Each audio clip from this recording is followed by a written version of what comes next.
श्रीगणेशाय नमः। श्रीगोपीजनवल्लभाय नमः।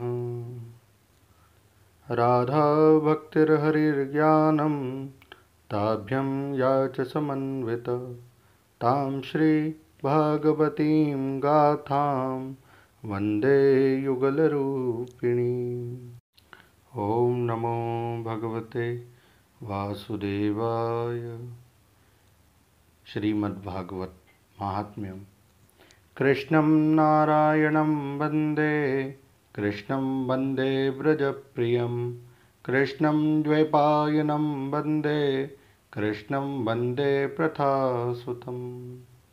अथ प्रथमोऽध्याय। देवर्षि नारद की भक्ति से भेंट। सच्चिदानंदरूपाय विश्वोत्पत्त्यादिहेतवे तापत्रय विनाशाय श्रीकृष्णाय वयं नमः। सच्चिदानंद स्वरूप भगवान श्री कृष्ण को हम नमस्कार करते हैं, जो जगत की उत्पत्ति, स्थिति और विनाश के हेतु तथा आध्यात्मिक, आदिदेविक और आदि भौतिक तीनों प्रकार के तापों का नाश करने वाले हैं।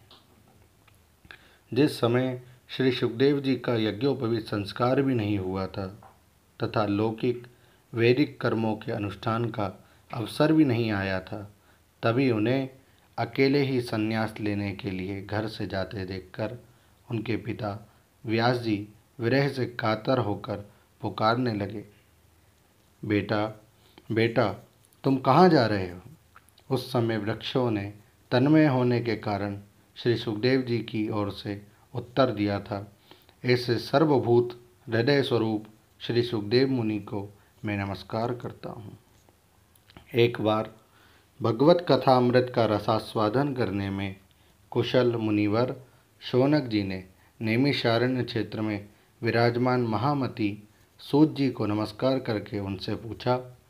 श्री शौनक जी बोले, सूत जी, आपका ज्ञान अज्ञानांधकार को नष्ट करने के लिए करोड़ों सूर्यों के समान हैं। आप हमारे कानों के लिए रसायन अमृत स्वरूप सार गर्भित कथा कहिए।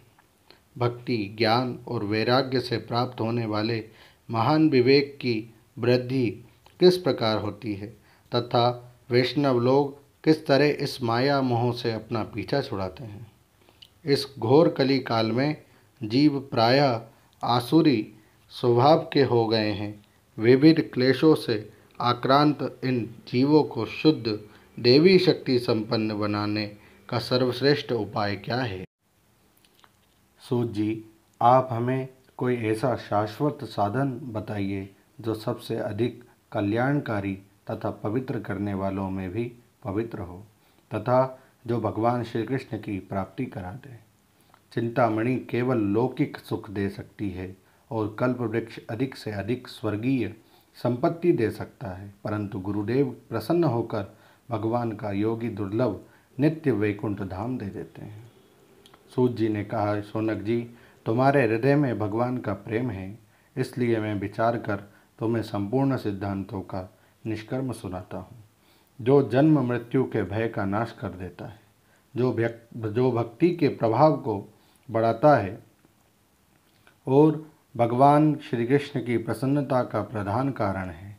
मैं तुम्हें वे साधन बतलाता हूँ, उसे सावधान होकर सुनो। श्री सुखदेव जी ने कलयुग में जीवों के काल रूपी सर्प के मुख का ग्रास होने की त्रास का आत्यंतिक नाश करने के लिए श्रीमद् भागवत शास्त्र का प्रवचन किया है। मन की शुद्धि के लिए इससे बढ़कर कोई साधन नहीं है। जब मनुष्य के जन्म जन्मांतर का पुण्य उदय होता है, तभी उसे इस भागवत शास्त्र की प्राप्ति होती है। जब सुखदेव जी राजा परीक्षित को यह कथा सुनाने के लिए सभा में विराजमान हुए, तब देवता लोग उनके पास अमृत का कलश लेकर आए। देवता अपना काम बनाने में बड़े कुशल होते हैं, अतः यहाँ भी सबने सुखदेव मुनि को नमस्कार करके कहा, आप यह अमृत लेकर बदले में हमें कथामृत का दान दीजिए। इस प्रकार परस्पर विनय में अदला बदली हो जाने पर राजा परीक्षित अमृत का पान करें और हम सब श्रीमद् भागवत रूप का पान करेंगे। इस संसार में कहाँ कांच और कहाँ महामूल्य मणि तथा कहाँ सुधा और कहाँ कथा। श्री सुखदेव जी ने ये सोचकर उस समय देवताओं की हंसी उड़ा दी। उन्हें भक्ति शून्य कथा का अनाधिकारी जानकर कथामृत का दान नहीं किया। इस प्रकार यह श्रीमद्भागवत की कथा देवताओं को भी दुर्लभ है। पूर्व काल में श्रीमद्भागवत के श्रवण से ही राजा परीक्षित की मुक्ति देखकर ब्रह्मा जी को भी बड़ा आश्चर्य हुआ था। उन्होंने सत्यलोक में तराजू बांधकर सब साधनों को तोला। अन्य सभी साधन तोल में हल्के पड़ गए। अपने महत्व के कारण भागवत ही सबसे भारी रहा। यह देखकर सभी ऋषियों का बड़ा विस्मय हुआ। उन्होंने कलयुग में इस भगवत द्रुम भागवत शास्त्र को ही पढ़ने सुनने से तत्काल मोक्ष देने वाला निश्चय किया। सप्ताह विधि से श्रवण करने पर यह निश्चय भक्ति प्रदान करता है। पूर्व काल में इसे दयापरायण सनकादि ने देवर्षि नारद को सुनाया था। यद्यपि देवर्षि ने पहले ब्रह्मा जी के मुख से इसे श्रवण कर लिया था, तथापि सप्ताह श्रवण की विधि तो उन्हें सनकादि ने ही बताई थी। शौनक जी ने पूछा, सांसारिक प्रपंच से मुक्त एवं विचारशील नारद जी का सनकादि के साथ संयोग कहाँ हुआ? विधि विधान के श्रवण में उनकी प्रीति कैसे हुई? सूत जी ने कहा, अब मैं तुम्हें यह भक्तिपूर्ण कथानक सुनाता हूँ। श्री सुखदेव जी ने मुझे अपना अनन्य शिष्य जानकर एकांत में सुनाया था।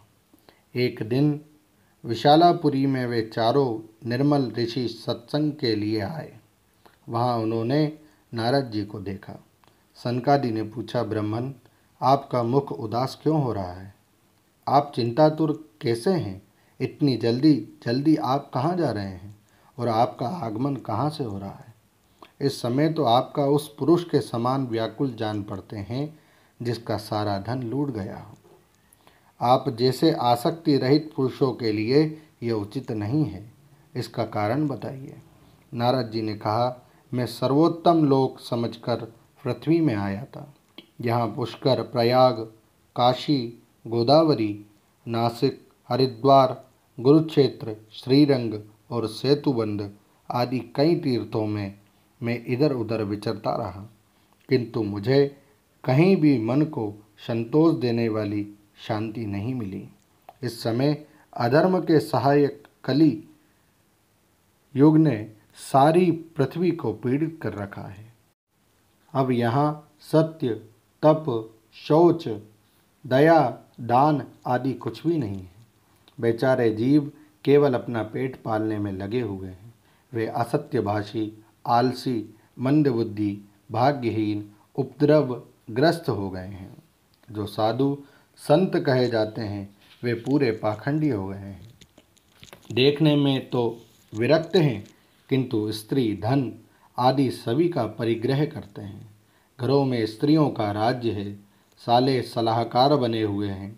लोभ से लोग कन्या विक्रय करते हैं और स्त्री पुरुष में कलह मचा रहता है। महात्माओं के आश्रम, तीर्थ और नदियों पर यवनों का, विधर्मियों का अधिकार हो गया है। उन दुष्टों ने बहुत से देवालय भी नष्ट कर दिए हैं। इस समय यहाँ ना कोई योगी है, ना सिद्ध है, ना ज्ञानी है और ना सत्कर्म करने वाला है। सारे साधन इस समय कलिरूप दावानल से जलकर भस्म हो गए हैं। इस कलयुग में सभी देशवासी बाजारों में अन्न बेचने लगे हैं। ब्राह्मण लोग पैसा लेकर वेद पढ़ाते हैं और स्त्रियां वेश्यावृत्ति से निर्वाह करने लगी है। इस तरह कलयुग के दोष देखता और पृथ्वी पर विचरता हुआ मैं यमुना जी के तट पर पहुंचा, जहां भगवान श्री कृष्ण की अनेकों लीलाएं हो चुकी है। मुनिवरों सुनिए, वहां मैंने एक बड़ा आश्चर्य देखा। वहां एक युवती स्त्री खिन्न मन से बैठी थी। उसके पास दो वृद्ध पुरुष अचेत अवस्था में पड़े जोर जोर से सांस ले रहे थे।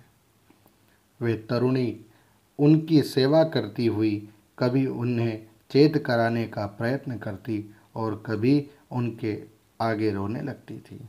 वे अपने शरीर के रक्षक परमात्मा को दशों दिशाओं में देख रही थी। उसके चारों ओर सैकड़ों स्त्रियां उसे पंखा जल रही थी और बार बार समझाती जाती थी। दूर से ये सब चरित्र देखकर मैं कुतूहलवश उसके पास चला गया। मुझे देखकर वे युवती खड़ी हो गई और बड़ी व्याकुल होकर कहने लगी। उस युवती ने कहा, अजी महात्मा जी, क्षण भर ठहर जाइए और मेरी चिंता को भी नष्ट कर दीजिए। आपका दर्शन तो संसार के सभी पापों को सर्वथा नष्ट कर देने वाला है। आपके वचनों से मेरे दुख की बहुत कुछ शांति हो जाएगी। मनुष्य का जब बड़ा भाग्य होता है तभी आपके दर्शन हुआ करते हैं। नारद जी कहते हैं, तब मैंने उस स्त्री से पूछा, देवी तुम कौन हो? ये दोनों पुरुष तुम्हारे क्या होते हैं? और तुम्हारे पास ये कमल नयनी देवियाँ कौन हैं? तुम हमें विस्तार से अपने दुख का कारण बताओ। युवती ने कहा, मेरा नाम भक्ति है। ये ज्ञान और वैराग्य नामक मेरे पुत्र हैं। समय के फेर से ही ये ऐसे जर्जर हो गए हैं। ये देवियाँ गंगा जी आदि नदियाँ हैं। ये सब मेरी सेवा करने के लिए ही आई है। इस प्रकार साक्षात देवियों के द्वारा सेवित होने पर भी मुझे सुख शांति नहीं है। तपोधन, अब ध्यान देकर मेरा वृत्तांत सुनिए। मेरी कथा वैसे तो प्रसिद्ध है, फिर भी उसे सुनकर आप मुझे शांति प्रदान करें। मैं द्रविड़ देश में उत्पन्न हुई, कर्नाटक में बड़ी, कहीं कहीं महाराष्ट्र में सम्मानित हुई, किंतु गुजरात में मुझको बुढ़ापे ने आ घेरा। वहाँ घोर कलयुग के प्रभाव से पाखंडियों ने मुझे अंगभंग कर दिया। चिरकाल तक ये अवस्था रहने के कारण मैं अपने पुत्रों के साथ दुर्बल और निस्तेज हो गई। अब जब से मैं वृंदावन आई तब से पुनः परम सुंदरी स्वरूपवती नवयुवती हो गई हूँ, किंतु सामने पड़े हुए ये दोनों मेरे पुत्र थके मांदे दुखी हो रहे हैं। अब मैं यह स्थान छोड़कर अन्यत्र जाना चाहती हूँ। ये दोनों बूढ़े हो गए हैं, इसी दुख से मैं दुखी हूँ। मैं तरुणी क्यों और ये दोनों मेरे पुत्र बूढ़े क्यों? हम तीनों साथ साथ रहने वाले हैं, फिर ये विपरीतता क्यों? होना तो ये चाहिए कि माता बूढ़ी हो और पुत्र तरुण। इसी में आश्चर्यचकित चित्त से अपनी इस अवस्था पर शोक करती रहती हूँ। आप परम बुद्धिमान एवं योग निधि हैं, इसका क्या कारण हो सकता है, बताइए। नारद जी ने कहा, साध्वी, मैं अपने हृदय में ज्ञान दृष्टि से तुम्हारे संपूर्ण दुख का कारण देखता हूँ। तुम्हें विषाद नहीं करना चाहिए। श्री हरि तुम्हारा कल्याण करेंगे। सूत जी कहते हैं, मुनिवर, नारद जी ने एक क्षण में ही उसका कारण जानकर कहा। नारद जी ने कहा, देवी सावधान होकर सुनो, ये दारुण कलयुग है। इसी से इस समय सदाचार, योग मार्ग और तप आदि सभी लुप्त हो गए हैं। लोग शठता और दुष्कर्म में लगकर अघासुर बन रहे हैं। संसार में जहाँ देखो वहीं सत्पुरुष दुख से मलान हैं और दुष्ट सुखी हो रहे हैं। इस समय जिस बुद्धिमान पुरुष का धैर्य बना रहे वही बड़ा ज्ञानी या पंडित है। पृथ्वी क्रमशः प्रतिवर्ष शेष जी के लिए भार रूप होती जा रही है। अब ये छूने योग्य तो क्या, देखने योग्य भी नहीं रह गई है और ना इसमें कहीं मंगल ही दिखाई देता है। अब किसी को पुत्रों के साथ तुम्हारा दर्शन भी नहीं होता। विषयानुराग के कारण अंधे बने हुए जीवों से उपेक्षित होकर तुम जर्जर हो रही थी। वृंदावन के संयोग से तुम फिर नवीन तरुणी हो गई हो। अतः ये वृंदावन धाम धन्य है, जहाँ भक्ति सर्वत्र नृत्य कर रही है। परंतु तुम्हारे इन दोनों पुत्रों का यहाँ कोई ग्राहक नहीं है, इसलिए इनका बुढ़ापा नहीं छूट रहा है। यहाँ इनको कुछ आत्म सुख, भगवत स्पर्श जनित आनंद की प्राप्ति होने के कारण ये सोते से जान पड़ते हैं। भक्ति ने कहा, राजा, परीक्षित ने इस पापी कलयुग को क्यों रहने दिया? इसके आते ही सब वस्तुओं का सार ना जाने कहाँ चला गया। करुणा में श्रीहरि से भी ये अधर्म कैसे देखा जाता है? मुने, मेरा ये संदेह दूर कीजिए। आपके वचनों से मुझे बड़ी शांति मिली है। नारद जी ने कहा, बाले, यदि तुमने पूछा है तो प्रेम से सुनो। कल्याणी, मैं तुम्हें सब बताऊंगा और तुम्हारा दुख दूर हो जाएगा। जिस दिन भगवान श्री कृष्ण इस भूलोक को छोड़कर अपने परम धाम को पधारे, उसी दिन से यहाँ संपूर्ण साधनों में बाधा डालने वाला कलयुग आ गया। दिग्विजय के समय राजा परीक्षित की दृष्टि पड़ने पर कलयुग दीन के समान उनकी शरण में आया।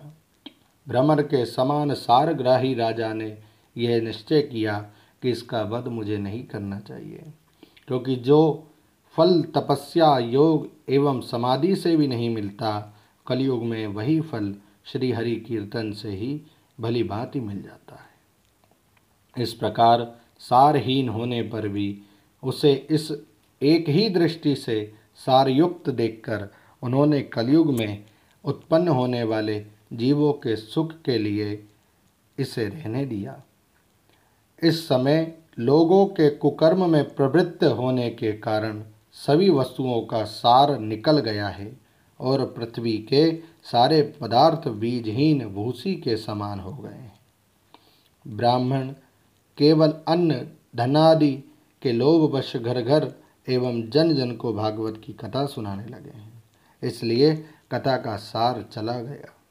तीर्थों में नाना प्रकार के अत्यंत घोर कर्म करने वाले नास्तिक और नार की पुरुष भी रहने लगे हैं, इसलिए तीर्थों का भी प्रभाव जाता रहा।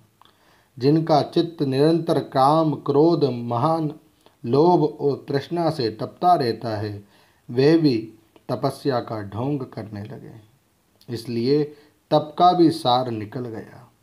मन पर काबू न होने के कारण तथा लोभ, दंभ और पाखंड का आश्रय लेने के कारण शास्त्र का अभ्यास न करने से ध्यान योग का फल मिट गया।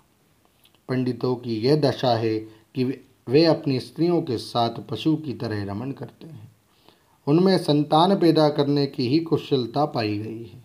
मुक्ति साधन में वे सर्वदा अकुशल हैं।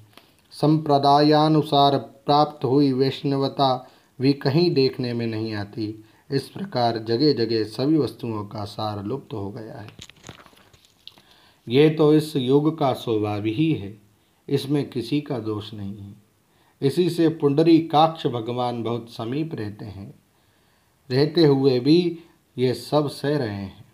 सूत जी कहते हैं, शौनक जी, इस प्रकार देवर्षि नारद के वचन सुनकर भक्ति को बड़ा आश्चर्य हुआ। फिर उसने जो कुछ कहा उसे सुनिए। भक्ति ने कहा, देवर्षि, आप धन्य हैं। मेरा बड़ा सौभाग्य था जो आपका समागम हुआ। संसार में साधुओं का दर्शन ही समस्त सिद्धियों का परम कारण है। आपका केवल एक बार का उपदेश धारण करके कयादु कुमार प्रहलाद ने माया पर विजय प्राप्त कर ली थी। ध्रुव ने भी आपकी कृपा से ही ध्रुवपद प्राप्त किया था। आप सर्व मंगलमय और साक्षात श्री ब्रह्मा जी के पुत्र हैं। मैं आपको नमस्कार करती हूँ। जय श्री कृष्ण। हरे नमः, हरे नमः, हरे।